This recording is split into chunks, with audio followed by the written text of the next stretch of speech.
All right, so let's talk for a minute about, let's say you're meeting somebody and you want to share music, or it's somebody in your family and you just actually don't know much about what their favorite kinds of music are. And if they can tell you, of course, you engage them in conversation about it, right? And some of the best ways to do that are not necessarily to use a word like, well, what kind of music do you like? Because people will get flooded by that question. Like, did you used to listen to Sinatra, or did you listen to, Bob Dylan? Did you listen to the Stones? Like, who did you like to listen to? Sort of like that. If they can't tell you, then you have to start with a good guess and do a lot of trial and error that involves paying close attention to how the music that you're offering is being received, how it's going in, what effect it's having, if any, all right? So a good starting place is to look at what music was popular when the person was, 16 to 22, sort of with 18 to 20 as sort of a center pocket. That's often the music that sticks with us for the rest of our lives. Not always, right?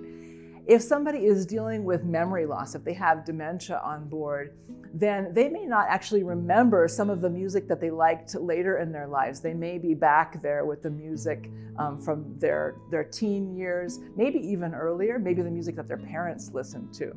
So if you choose a song from their, approximately from their era, and then you take what you can read from how the person is presenting to you right now, in this moment. Do they look tired? Do they look relaxed? Do they look anxious? Are they worried about something? Do they look tense? Do they look happy?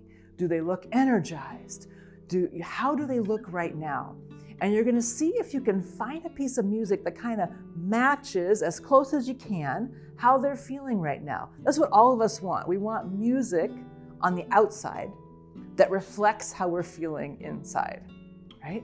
Because that's why we have the blues, because when we're sad, we want to listen to sad music. And it actually helps us feel better because we feel understood and matched. If the person has a deep religious affiliation and background and they liked going to church, particularly to a church that did a lot of singing of hymns, that music can bring deep comfort. So then you're going to try a piece of music that you think matches about how they are right now, that's maybe from their genre, and then watch to see what happens, see how they respond. Do you get any facial expression? Do you get physical response? Like, how are they responding? Don't be afraid to be like, oh, that wasn't it. Turn the volume all the way down, find something else. All right? So just look around, keep looking until you find something that they respond to. Don't lose patience with it, because there's a lot of kinds of music in the world. If you're visiting somebody you don't know at all, you can look around the room and see what you might see. Is there a picture of them at a dance?